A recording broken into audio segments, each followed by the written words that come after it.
What no one tells you about table saws. Every year, over 700,000 table saws are sold in the United States of America.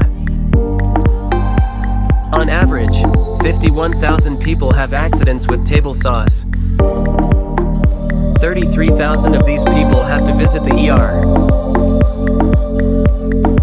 4,000 people leave with an amputation, which means 11 amputations occur every day. Every 2 hours, one woodworker loses their fingers at the table saw. Over $2 billion are spent annually on medical treatments for these accidents.